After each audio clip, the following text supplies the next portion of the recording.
শীতকালে অনেকেই শ্বাসকষ্টে ভুগে থাকেন এবং ইনহেলার ব্যবহার করেন।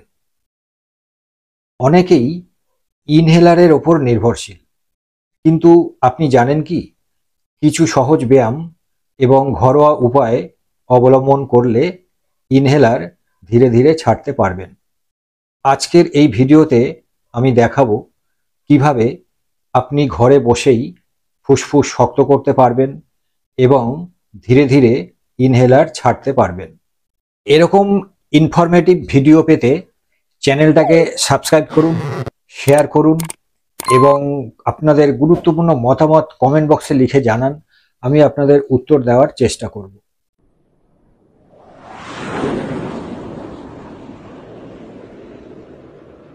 ইনহেলার মূলত ব্যবহার হয় অ্যাজমা, ব্রঙ্কাইটিস এবং শ্বাসকষ্টের জন্য। এতে ওষুধ সরাসরি ফুসফুসে পৌঁছে যায় এবং তৎক্ষণাৎ আরাম দেয়। তবে ওষুধের ওপরে নির্ভরশীলতা বাড়ালে শরীর ধীরে ধীরে নিজের প্রতিরোধ ক্ষমতা হারিয়ে ফেলে। তাই চেষ্টা করব প্রাকৃতিকভাবে ফুসফুসকে শক্ত করার। চলুন দেখে নিই ফুসফুসকে শক্ত করার তিনটে প্রধান ব্যায়াম। প্রথমত, অনুলোম বিলোম করতে হবে। এক নাক দিয়ে নিঃশ্বাস নেব, অন্য নাক দিয়ে ছাড়বো। দেখুন আমি নিচ্ছি।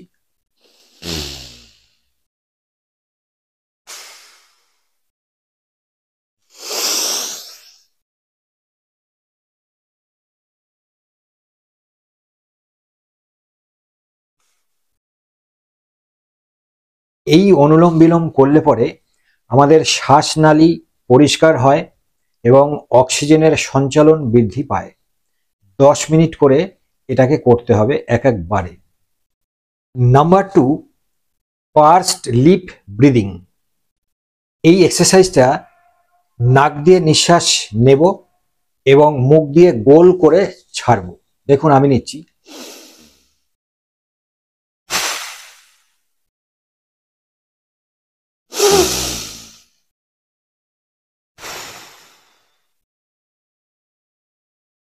এই যে পার্সড লিপ ব্রিদিং, এই এক্সারসাইজটা করলে আমাদের ফুসফুসের ভেতরে আটকে থাকা বাতাস বেরিয়ে যেতে সাহায্য করে। আমরা নিঃশ্বাস সাধারণত যেভাবে নিই তাতে কি হয়, কিছু বাতাস কিন্তু ফুসফুসে আটকে থাকে এবং নিঃশ্বাস নিতে হবে, গভীরভাবে নিঃশ্বাস নেব এবং বেশি করে নিঃশ্বাসটাকে ছেড়ে দেবো যাতে কোনো রকম আটকে না থাকে। যার জন্য বলা হয় যে লম্বা লম্বা শ্বাস নিন এবং লম্বা লম্বা শ্বাস ছাড়ুন। ঠিক আছে, এইটা যদি করতে পারেন, এইটা করলে আপনার ফুসফুসের ভেতরে যে সমস্ত জায়গায় বাতাস আটকে আছে সেগুলো বেরিয়ে যাবে। এটাকেও 10 মিনিট করে দিনে 2 বার করে করতে হবে। Number 3, diaphragmatic exercise. এইটা করার সময় এরকম চিত হয়ে শুয়ে পড়বেন, হাতটা পেটের ওপরেই রাখবেন এবং গভীর নিঃশ্বাস নেবেন। গভীর নিঃশ্বাস নিয়ে পেটটাকে পুরো ফুলিয়ে দেবেন। দেখুন আমি করছি।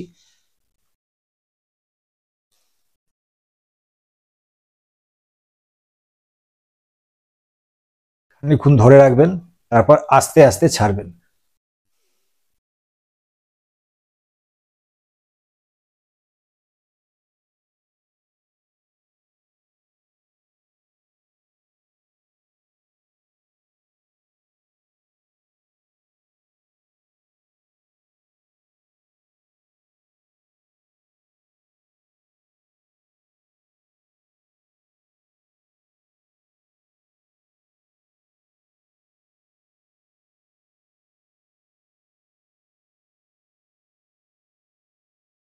এই এক্সারসাইজটা করলে পরে আমাদের ফুসফুসের নিচের অংশে ভালো কাজ করে।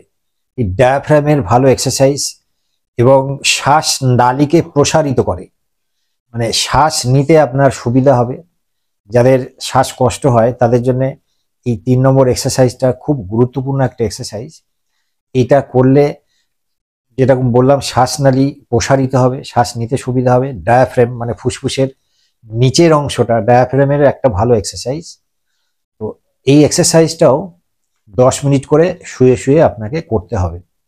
এই তিনটে ব্যায়ামের সাথে আর দুটো টোটকা আছে, যেটা করতে পারলে যারা শীতকালে শ্বাসকষ্টে ভুগে থাকেন, ইনহেলার ইউজ করেন, তাদের জন্য খুব ভালো ফল দেবে। এটা হচ্ছে 5টা তুলসী পাতা, 2টো গোলমরিচ। এটাকে জলে ভালো করে ফুটিয়ে নিন। ফুটিয়ে নিয়ে উষ্ণ গরম অবস্থায় চায়ের মতো করে এটাকে খেতে হবে।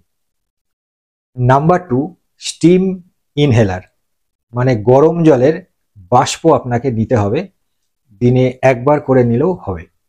এই স্টিম ইনহেলার যদি আপনি নেন, তাহলে আপনার ফুসফুস পরিষ্কার হবে এবং ফুসফুসের ভেতরে যে সমস্ত আবর্জনা আছে সেগুলোও কিন্তু বেরিয়ে যেতে সাহায্য করবে।